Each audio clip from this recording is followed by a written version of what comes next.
Dear people of Singapore who have tuned in to watch our e-rally tonight, I just want to say thank you for taking the time to join Red Dot United at our e-rally.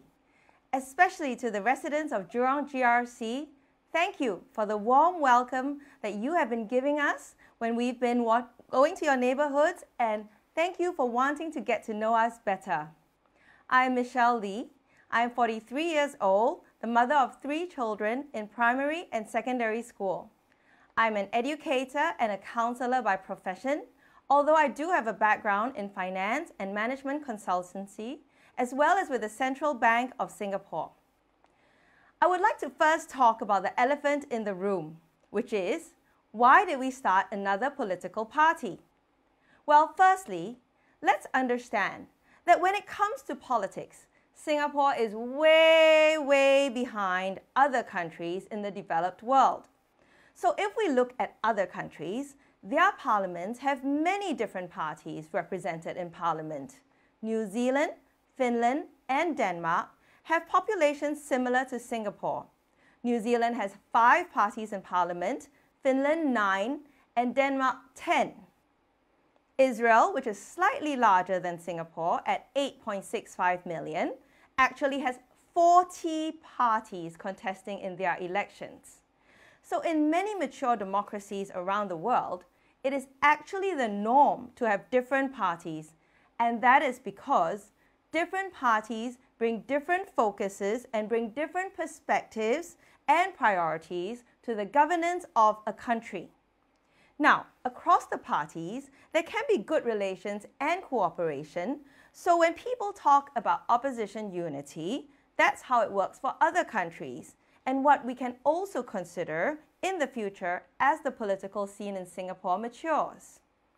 For now, especially for Singapore, because opposition politics is a difficult road to take, it makes sense to diversify and spread the risk, rather than to all join one party. Now, Ravi and I have been around in the opposition landscape for quite a few years now. It is a colorful world. Each different party has its own clear identity and strong leader heading it. It is because of our deep appreciation for each of those identities that we have chosen to start something new instead, where we would be able to try new directions and perspectives without disturbing the long-standing traditions of the existing parties. However, we are very much looking forward to working together and dialoguing with them. For Red Dot United, we agreed that the sole purpose of the party would not just be getting into Parliament. We have opposition MPs, NCMPs, and NMPs, even the occasional PAP MP, who make excellent speeches and highlight the plight of Singaporeans who are suffering. Yet nothing much seems to change. So our goal is not the seats in Parliament. Our goal is really to reach out to touch the hearts and minds of Singaporeans. Because if you, the people, demand change and hold the government accountable to the standards to which a government should be held, then our job will be done. That is exactly what a democracy is meant to be, the power of the people. You should be the best judge of what kind of government you want to see. Look, we had a PAP candidate for Jurong who was not the kind of person the people wanted for an MP, and because you all spoke up, changes were made. That is just an indication of what you, the people, have the power to do. Think of what more we can do if we act together to make the lives of Singaporeans better, not just through empty promises, but through actions that we have outlined in our policies. For example, in Singapore, one problem is that we are often given only one side of the story. So for example, we were told, don't wear masks because it gives you a false sense of security. But actually, this reason was false. It was because they were afraid there wouldn't be enough masks for the doctors and nurses. So in many things, we are told only one side of the story, and we are trained to accept it without questioning. Red Dot United believes this is not right. Our nation has over half a century of history as a democracy, and our people should be respected enough for the truth to be told, and then from there to find the best solution to problems from a balanced perspective, from knowing both sides of a situation. So what we are passionate about is educating, enabling, and empowering our people to be interested in politics, to think critically, and to contribute without fear. We want to make politics interesting, accessible, and relevant to all Singaporeans, whether old or young or new citizen. For example, did you know Singapore had the world's longest serving political prisoner after Nelson Mandela? His name was Dr. Chia Tai Po, and he was kept in detention for 32 years. The last part on a hut in Sentosa. At the same time, it was being developed into a holiday island. This man was actually elected as an MP in 1963 for Jurong until he was arrested in 1966. Now we have seen that it almost seems like the end of an era for Singapore politics. For the PAP, the 4G leadership is taking over. Soon we will no longer have a Lee helming the country. And in the opposition, many well-known people have stepped back or said it will be their last election. So there is a space, there is a reason for a new party to put down its roots and start to grow. Now I would like to introduce Red Dot United's charter for the future. Later, my other team members will go into more detail on some of the specific policies and issues in our charter. But please do look out for it on our website, red.united.sg, and read it for yourselves. We chose to call it a charter instead of a manifesto because it was inspired by a marine analogy, and it also goes with our logo, which is a compass. A sea traveler needs to have a compass in order to guide him through his travels and safely back home. At RDU, we will always be guided by the national principles and values, and our North Star is the people of Singapore, because government should always be about its people. You, the people of Jurong GRC, are also a compass for the nation, because your votes will also help to guide the government in the direction that they should go. Prime Minister Lee Hsien Loong said in 2013 that Singapore still needs to think of itself as a sampan. Goh Chok Tong said it again yesterday, that Singapore is still a sampan. And he said we should put outriggers to secure it and a sail to catch the wind and go fast without capsizing. This is very disturbing. I think if you put a craft like that out on the stormy sea, you will be in a lot of trouble. If we are still a sampan after 61 years under the PAP, we have a real problem. And this is the situation Singapore is in today. We have an old, outdated plan. We keep plastering on quick fixes, which we think will help, but actually further destabilize the craft. And what do you think will happen in the end? Especially given our current economic and COVID crisis.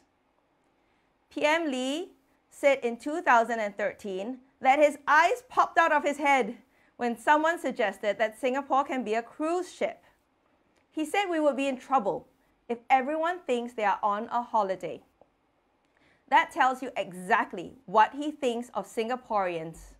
To him and his government, we must all think of ourselves on a sampan in the rough seas, paddling desperately to keep afloat, afraid that any moment we will tip overboard and be left at the mercy of sharks, waves, and currents. This is why the ruling party is asking the people for a strong mandate, so Singaporeans will give over all control once again so that they alone can continue to operate Singapore and control Singaporeans as they wish. Election after election, once Singaporeans give them the mandate, they tinker, not only with our lives and our livelihoods, but even with our constitution. Red Dot United says, "Wake up, Singapore. When the world moves towards powerful zero-carbon ocean liners, we cannot remain a sampan, much less an unstable one with all kinds of contraptions plastered all over it." While a sampan needs just one man to operate it, ocean liners need all hands on deck to take it in a new direction. The compass of Red Dot United points to a future of happiness, hope, and heart. We have set our sights on 3 goals for Singapore to help Singaporeans in 3 ways. 1. Improve your lives and happiness and reduce your anxiety and stress from unnecessary threats to your livelihoods and security. 2. Create more options and choices for you with more flexibility from education to CPF. And 3. Ensure you and your children are truly ready for the future, staying relevant and adaptable. We also incorporate these missions into our vision for Jurong GRC.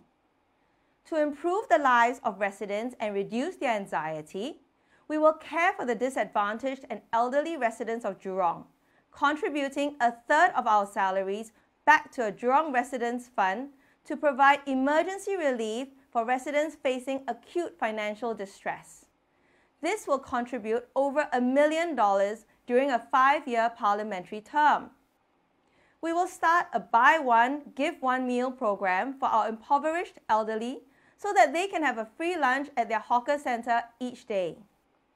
We will establish a community home care program to assist and befriend residents who need extra care and attention to reduce their stress and anxiety so they can lead a decent and dignified life. We will have a pool of resident volunteers who stand by to help each other, whether to carry groceries or heavy items or accompany elders for hospital appointments. We will be there for you, one or more of us in the Town Council office every day. To borrow from Grab's slogan, "Your problems will be our problems."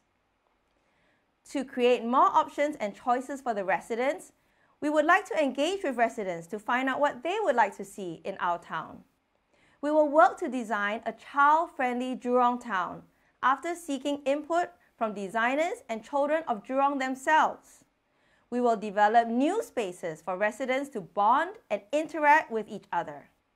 We will strive to provide barrier-free access in public spaces for our differently abled and the elderly in Jurong, and work with businesses and organizations in Jurong to develop age-friendly dining and shopping experiences for them.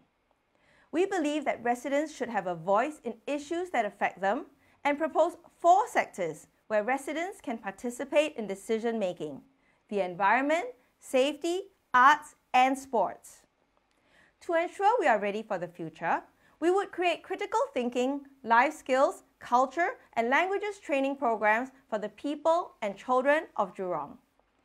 We can explore ways to provide residents with better web accessibility to facilities and services in Jurong and Singapore. We will promote Jurong jobs for Jurong residents and train job-seeking residents in their interviewing and CV skills. We will design an effective recycling, waste management, and composting program for Jurong residents and look into alternative sources such as solar panels and electric cars. RDU believes that the best way to predict the future is to try to create our own. Our nation forged its own way in the early days in an era of turmoil and uncertainty. Why should we continue to believe that we can no longer do so? In this age of technological disruption, we cannot continue to rely on others to captain our lives by telling us what we can and cannot do. This reliance undermines our ability to grow as a society. We need to develop a sense of self-reliance, a belief in ourselves, and a willingness to take control of our own lives. The PAP believes we are not capable of this, that they need to forever keep us in a bubble to protect us. This is not being a caring or a responsible government. It is not getting ready for the future. It is self-serving of the government and designed to keep us forever reliant on them. Red Dot United is a small but talented and capable group, assisted by many able and caring Singaporeans. We have risen to the challenge of the GRC system and are confident we will be able to serve you well in the Jurong Town Council. We have in one team candidates from each of the decades, from their 20s to their 50s, and between us we are able to speak all 4 national languages, and we have also in our team 2 women and mothers to represent the wonderful plurality of the Singapore people, so as to encourage greater foresight into our policy proposals to take advantage of the many opportunities of the future. RDU champions more information, more choices, more equality of opportunity and help for the disabled and elderly. We believe in people-centered politics. We want Singaporeans to be the captains of their own lives. Old strategies that cannot adapt will not sail Singapore through the coming storms. The only way to steer the government in the right direction is to show them clearly with your vote on polling day. Your vote is completely secret. Please vote for the future of Singapore and all Singaporeans on 10th of July. Please vote Red Dot United.